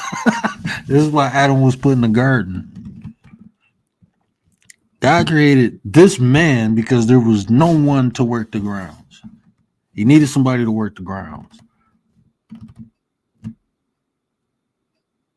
So I wouldn't be proclaiming I'm from Adam and Eve. I'm straight. Y'all was workers. Y'all was slaves. That's why he was pissed when you got knowledge of the first people. They was made perfect. The first people was made perfect, man. He told them to go forth and keep multiplying. Go do that. Adam and Eve was supposed to stay in that garden and tend them grounds and not touch that fruit. Because if they ate the fruit, then they ain't no good and they were pets. Okay, let me stop. That ain't what this is about. But I'm just saying, like, that's my opinion. I'm not saying it was pets. It just sound like it, right? It just sound like it. But I'm not from those people. I know I'm not. Them people was made imperfect and they sinned and they did all that. They didn't kill. Yeah, them wasn't the people. Yeah, we was built different. The true snake in the garden was actually a reptilia, and they taught of this in our Bibles. They are the ones with the diamond-shaped eyes and double-edged sword, cause their tongues are split. Tongues were actually here before all of us. That's why there's so many cities, tunnels, undergrounds, cause they were here before the dinosaurs. Actually, Adam and Eve was actually just the first white people. Yeah, Adam and Eve. I mean, like for me, right? Adam and Eve was a metaphor. To be honest with you, it was a metaphor. Um, because even that book is incomplete, and like you can see how they went from one creation story to another creation story. A lot of stuff from the books. Um, are allegories and parables, and they were meant to teach. Like so, even to say this is what. Okay, so do everybody? We'll have a session. We have class real quick. Do anybody know who wrote the book of Genesis? Book of Genesis. Who wrote it? So I mean, we gotta identify. We gotta do some identification, man. We gotta. It's different. You know, I'm not a believer in nothing. You know, but y'all didn't know who wrote the book of Genesis was Moses, right? So Moses wrote this.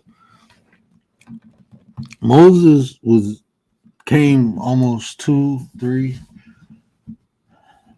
We can't even prove Moses, right? None of these people can be proven. But from the timetable of the Bible, Moses came, I don't 2,000-3,000 years after Adam and Eve.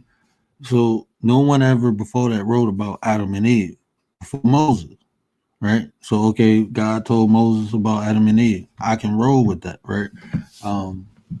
But then it's not even proven Moses could write. Yeah, he grew up in a palace, but is what did Moses write on to write this book? Because when he went up, and at what point did Moses write this book? Was he writing this as all this stuff was happening? Like nobody can answer these questions. But we saying Moses wrote this. So if Moses wrote this, he wrote it on papyrus, right? And it makes sense because Moses came out of Egypt, and that was the only place papyrus was. People was actually traveling to Egypt to get papyrus to write on. Nobody else had it. That's proven through history. You can research that. People was coming to Egypt, and then they was trying to find other ways to duplicate it, you know. But people wasn't even writing there. It was two groups of people writing at that time: the Egyptians and the Phoenicians. And the Phoenicians was writing a form of Egyptian. Egyptians wasn't just writing hieroglyphs. That's just a style of writing, and that was even dedicated to a particular group of people. Only certain people can write hieroglyphs. The average person wasn't writing hieroglyphs. The only nation at that time historically, I'm saying like all this stuff is historical. You can go look for it yourself. I'm not telling you to believe me, but at the time of Egypt's golden age, there wasn't nobody else writing. That was the only place that historically there was a nation of people educated. Not all the Egyptians was educated, but the majority of people knew how to read and write. That was the only place. Everybody else had philosophers and scholars. People, the Bible was only mass produced where individuals can have it. I believe in the 1800s. Before that, you had to go to a priest to hear the word of God. An average man couldn't hold the Bible. All this, the way we living now is new. With the way information, we couldn't even, you know what I'm saying? The only place that was like that was in Egypt. And it was still the higher class people. It wasn't like the poor people. It wasn't the poor people who was educated. It was just a majority of people. That was one of the only nations where it was a mass. That was the only library at that time. There wasn't even libraries out, man. That's why they went into Alexandria. That's after they renamed it and stole all the books. They were stealing books. They had to come into Egypt. Aristotle, Plato, Socrates, all of them got educated by Egyptians. That's historical. That can be looked up. So all that Greek philosophy, all that shit is Egyptian. All that came out of Africa. Knowledge came out of Africa. All that came out of Africa. That's historical. You know, they try to separate Egypt from Africa. You can't do it. There's too many historical documents written in stone that saying the North was the South and the South was the North, meaning they were one another. Them was melanated people in Africa, educating. People coming to Africa to get educated. People still going to Africa to get resources and material. That's been since the dawn of time. Right? I'm not African. I'm here. I'm American. My people was born here. But I understand the concept and the lineage. You know what I'm saying? So that's why I'm spitting that. Chinese man wasn't around. Not at that time. Chinese man was not around. The biblical, I mean, even the biblical text, I mean, the oldest book they can find is not even 2,000 years old. You know what I'm saying? Like, so from the time of Jesus, nothing was written until, I think the closest document they found that was like scripture was 60 years after Jesus was supposedly crucified. 60 years after. I think that's the closest they found so far. So, but like in that time, I mean, it wasn't, I'm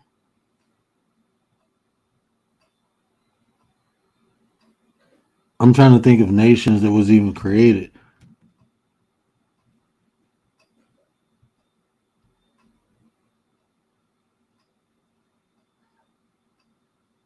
Because even those stories that when you look at the golden age of Egypt, it wasn't no Chinese people around. Well, if they was around, the only people who was documenting history then was the Egyptians. They didn't write about no Chinese people.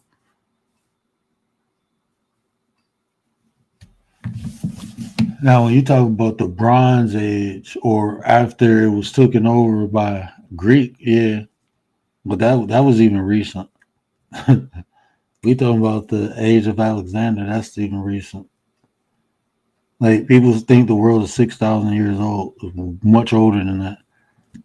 The water damage on the pyramids show at least 10,000 years. So people had to put themselves within history to be part of history. But a lot of that stuff was here and gone before people even knew about it. You know, a lot of that stuff was here and gone before people even knew about it. Our Bible comes out of Egypt, and your people actually came out of South America, and Noah flood was actually you all escaping back across the Atlantic. Nah, that not me. I know what you're talking about though, but it was all connected. Yeah, you're talking about well, at one point it was called to marry, but you're talking about why is it slipping my tongue, my thought right now? I know what you're talking about though. When it was all one land mass. Yeah, but that now that's going into like that ancient Atlantis. Yeah, that's going like more into ancient Atlantis. And Atlantis was the hub of the world, the center of the world at that time. And when Atlantis sank and fell, that's when the continent split up.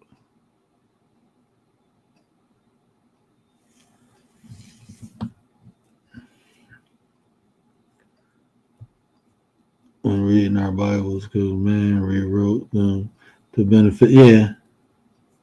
Yeah. Oh, yeah, definitely. Definitely. I already know. It's books missing, books omitted, books won't. They won't accept certain books, and there's a whole bunch. And like I said, there's no authors. There's nobody can corroborate anything. The closest thing they get to a corroboration is Josephus and a couple emperors, but they talking about things that happened around that time with the Christian people, and there was Christians at the time. But think about it: Christ didn't walk around calling himself Christians. That's what I'm saying. Like when I be hearing people arguing when they trying to solidify these documents, Well, it was it was Christians at that time, but Christ didn't call himself a Christian.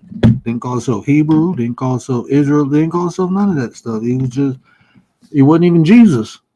That's Greek, right? That's like if we knew this man wasn't Greek, why are we calling him by a Greek name? Why? Because they wrote the story. That's why. Yeah, they wrote that story, man. Zeus, or the translation of Jesus, does not, because Yeshua, if you take Yeshua from Aramaic or Arabic into English, it translates into Joshua. It does not translate into Jesus.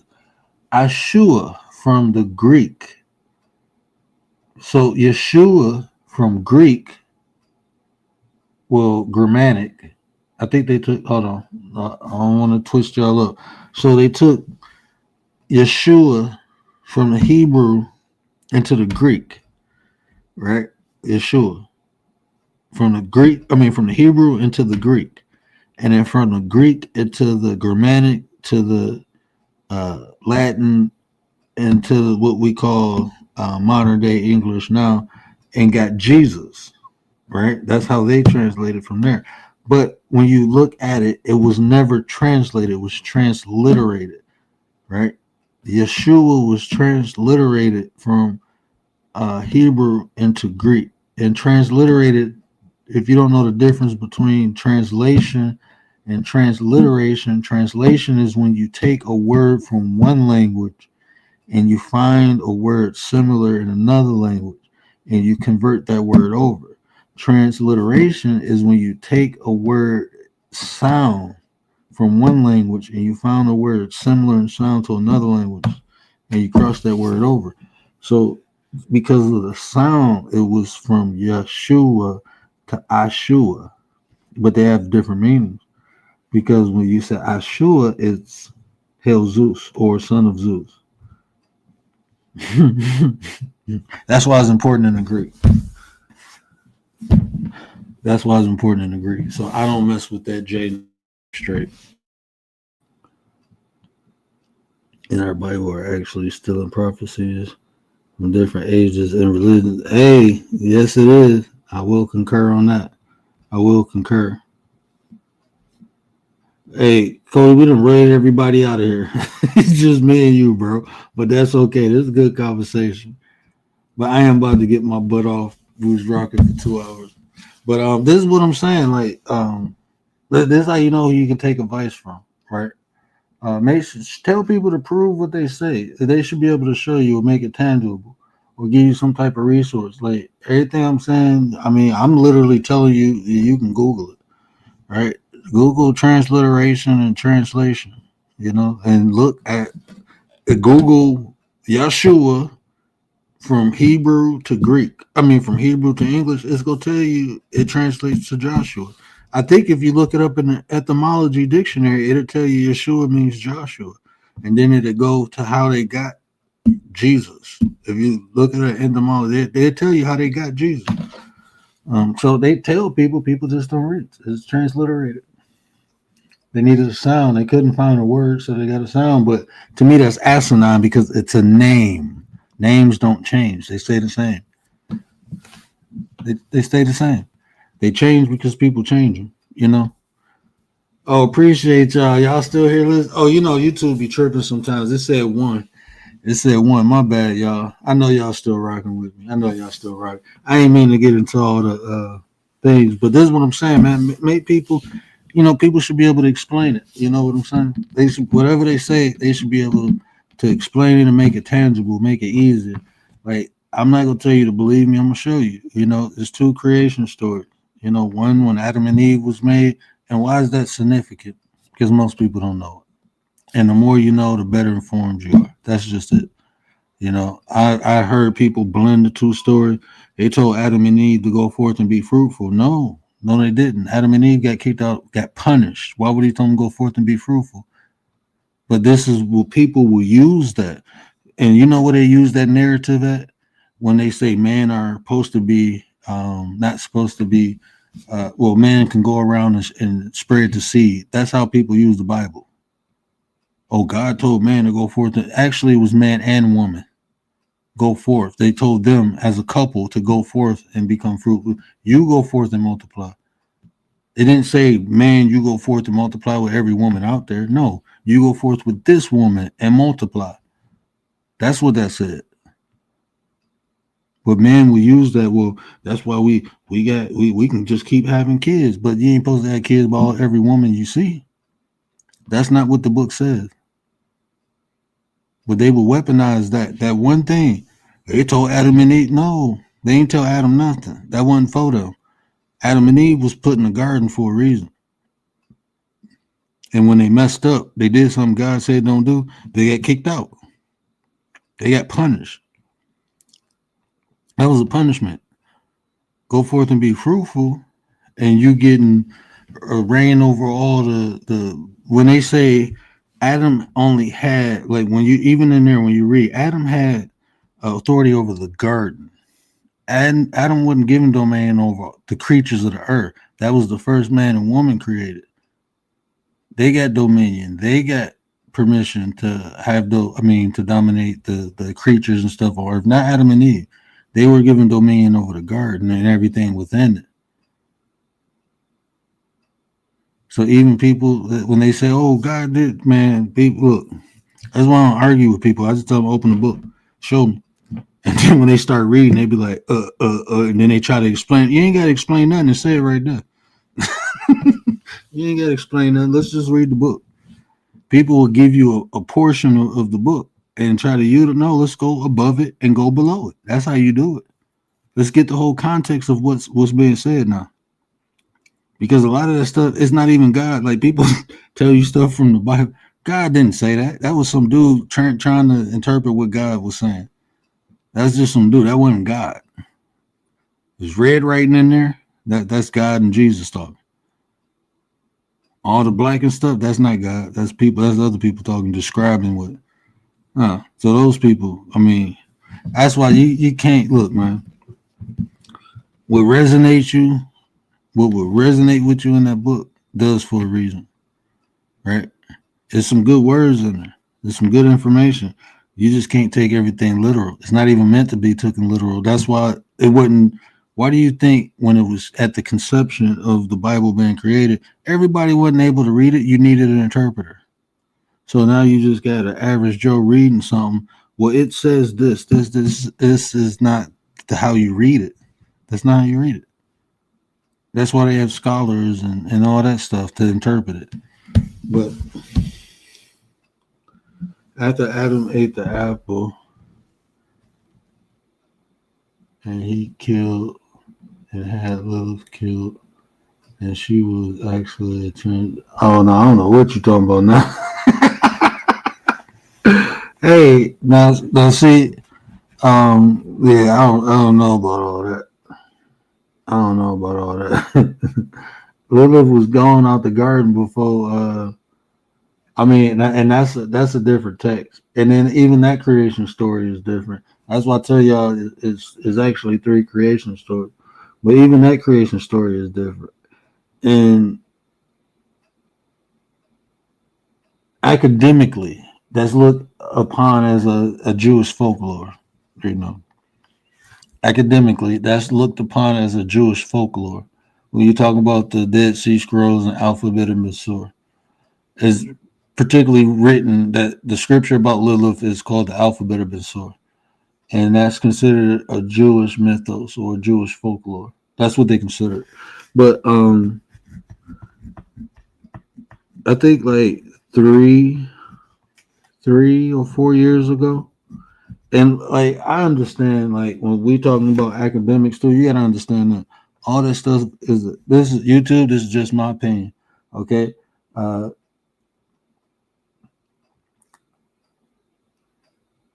Academia is an institution, right? And what I mean by that is structured, right? So if it don't fit, they won't use it. So I mean, in my opinion, there's a lot of things that has been accepted as truth in a book and taught in school that have later been shown to be a fallacy or a lie, right? And I know that from personal experience, and I know that just for being a student of life itself. You know, you can't believe everything in the book, even if a smart person said to believe it. You know, that's what I don't believe. So all of this, I mean, like I said, is all these stories are metaphysical. They all have similes or similarities for a reason. They're the same story told by different people. That's just it. A story to give hope, to give understanding, to explain things that people didn't know, to make sense of other things. I'm just looking at the conditions that people were in historically at that time when all these things came to forth, you know. And like I said, a lot of these things have older things that can be cited as sources, even Native American folklore. You know, a lot of it relates to biblical and even the Egyptian. You know, when we talk about the Thunderbird, that's Tahuti. You know, so all these things are similar stories, same stories told from different perspectives or perceptions. I'm not even going to say perspective. I say perception. You know, it's literally told from different people's point of view. You know, but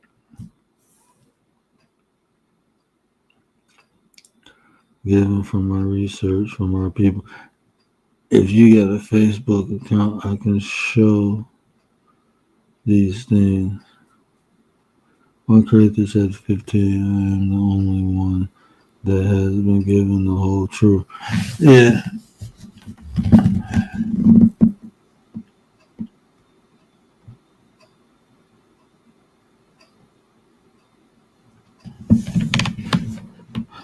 Nightball read, but Adam and Eve were disobedient and got kicked out of. Adam was created first. That's why God made woman, then child. Yeah, I mean, I mean, from a lot from a lot from the conception of the book. All right, I mean, a lot of it is factual. Well, I say, yeah, factual because it's just a story told by many different people. You know, like I said, even the book of Genesis um, was written by Moses, but they never said when Moses wrote it. At what point did Moses write it? And the the oldest known writing of the book of Genesis does not date back to the age of Moses. So, I mean, there's no authors, for anything in the book. Now, I'm just talking about academically now. So, for anything in the book to hold or stand true, you have to have belief. You have to believe in it, because, and I say that because you can't prove nothing. None of it can be proven. It hasn't been proven. I mean, not with facts, but with hope and faith. It has been proven. It has been proven. A lot of it, even like for me, right?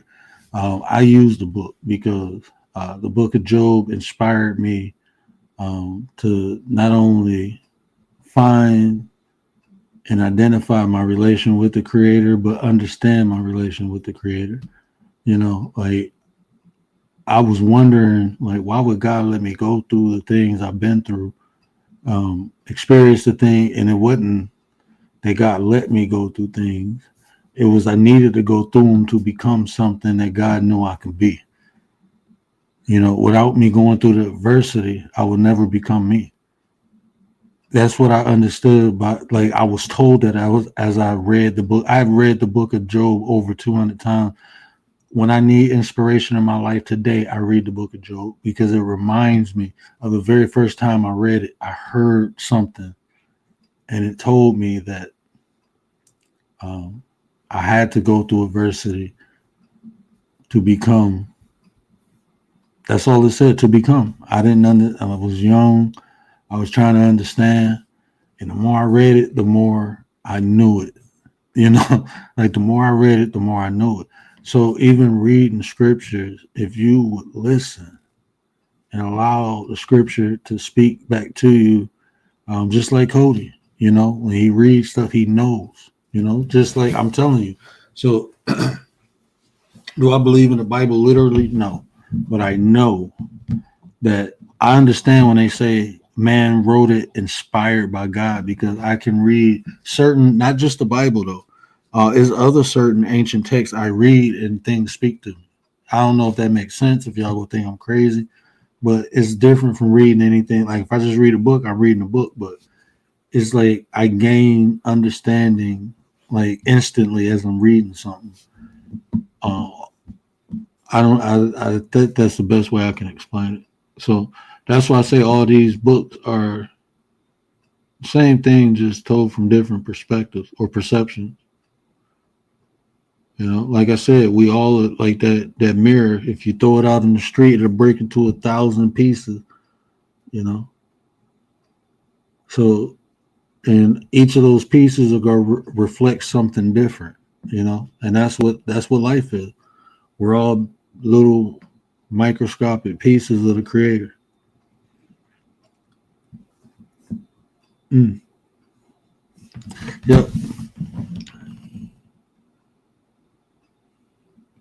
The mystery is behind it.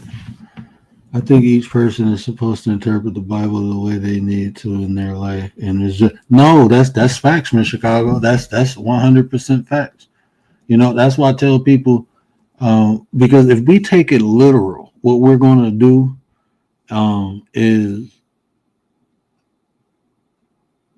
if some like you said, we interpret it, and it'll give us all a different understanding, right? But if we take it literal, then we all have the same understanding, and that's when the disruption and disconnection come. Is when we take it literal. It's gonna mean something different to me than it means to you, and it's gonna mean something different to you than it means to me. Like I've heard people read the story of Job like this. For instance, I'm gonna give you this, right? This is something simple, and tell me if you. I'm just being honest, okay? It's just my perception, but the crucifixion of Christ, that whole story, right? Christ went around preaching the word of God. Actually, okay, I'm not gonna get into that portion, but okay, Christ came on earth, did his thing, and they crucified him, right? So what did he do? He went against a lot of the nuances that was going on. He was telling people how to live more Christ-like, right? They didn't like that. So what they do, they crucified him. Correct me when I'm wrong. The Romans and even it was the Hebrew people who told them to crucify Jesus, and that was written for a reason. But anyway, so it was his own people who persecuted and got him hung, right? So after that happened, we say, "Oh, Jesus died for our sins." I understand that, but that whole story, it gets replayed constantly throughout history. The whole crucifixion.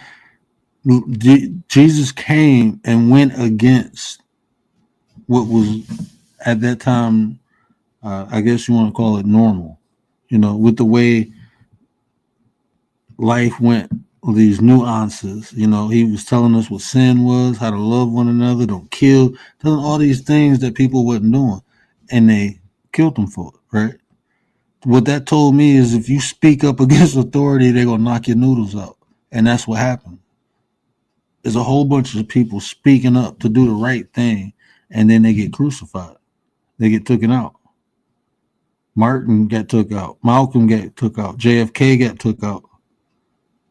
If you speak up and try to change the way the world is, you're going to get crucified. That's what it told me.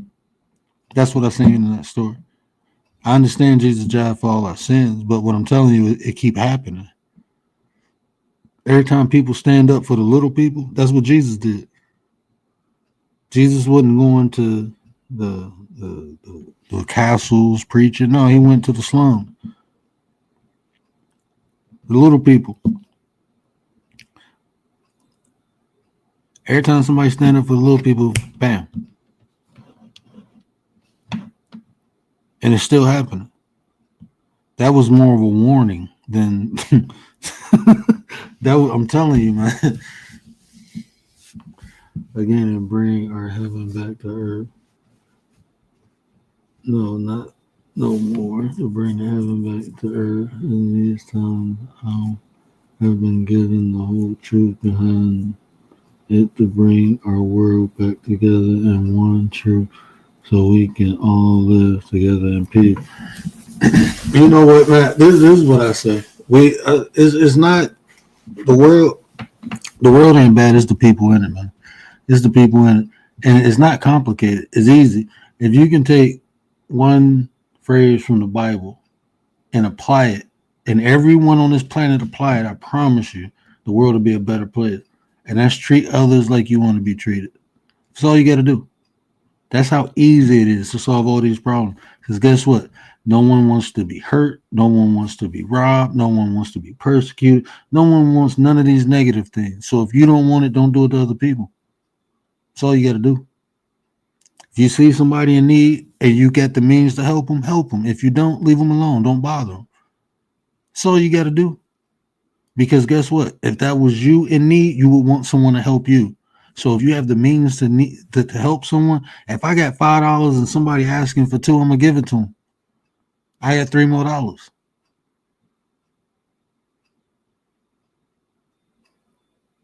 You know why I'm gonna do that? Because I might spend that $3 the next day and need $2 more later, and guess what? Somebody else give it to me.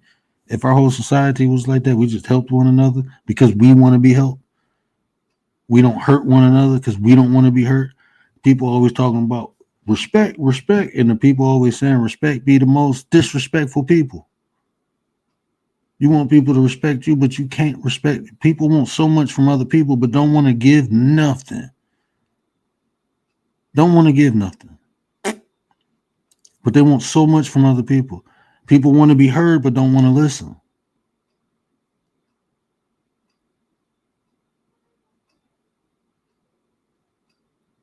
It's not hard. It's just people fucked up. Excuse my friend. Young Riyadh. It's not hard. People just want. That's like if I want to be respected as an individual, I got to respect everybody else as an individual. If I want my ideas to be respected, I got to respect everybody else's ideas. It's not hard. It's us. And people will justify their bad behavior. It's people think because they obtain material things that they're better than other people. I have a degree, so I'm smarter than you. That don't make nothing. Oh, my daughter is tripping.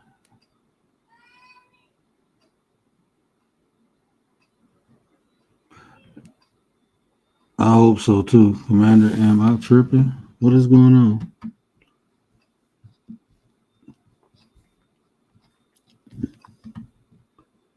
Love thy neighbor. Yeah, that's all you got to do. That's all you got to do. No one is before and no one is after me. That's what's up, Red. Misleading until me, I'm fine. Hey, I've heard I've heard a lot of different concepts based on the Christian religion and even the works. Like if you, oh man, what is that?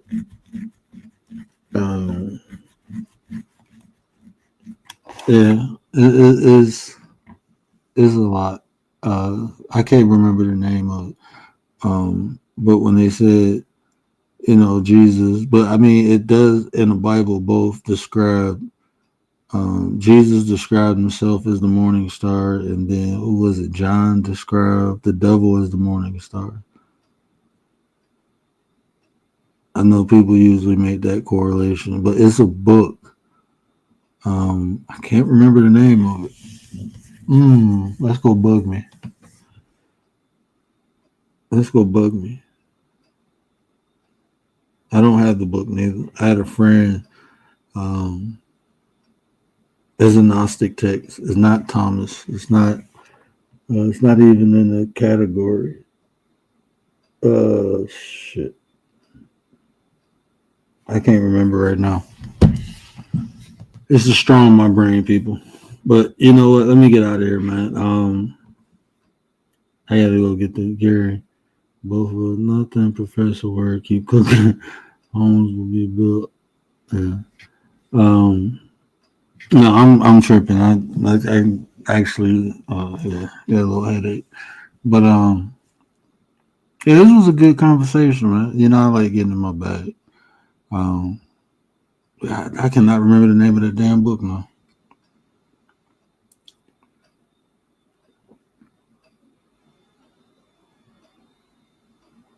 I actually got to go back and look at a lot of stuff because I heard some stuff today. I'm like, damn, I ain't know that.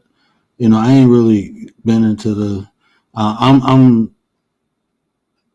Look, I understand this. Look, I'm not. I'm more into what can I do now. So that's why like I said, I've studied, you know, theology, etymology, a little bit of history. I studied history because I was looking at the theology. That's why I got into history because it's like, okay, I need to understand the people of the time period. So that's when I got into history to understand theology. But you know, after a while, I realized, like, look, man, I keep looking back to try to see how to go forward. No wonder I ain't moving. So I start studying myself, right? That's why I like talking about behavior and personalities and stuff now. But I can always extrapolate and pull that information into current times. I like to do that. I like to take the stories and modernize them or the concept and apply it to today. That I would do all day, but we can't keep looking at dead people understanding how to live, if that makes sense. We can't keep looking for dead people to teach us how to live. Oh my God, my daughter. Yeah, she done broke out the room. But y'all know what I always say. Care about how you feel. These the conversations to build nations. And if I say anything to resonate with you, do me a favor, hit that share button. Tell somebody, tell somebody. Help me spread the word. But until next time, we out. Daughter of mine.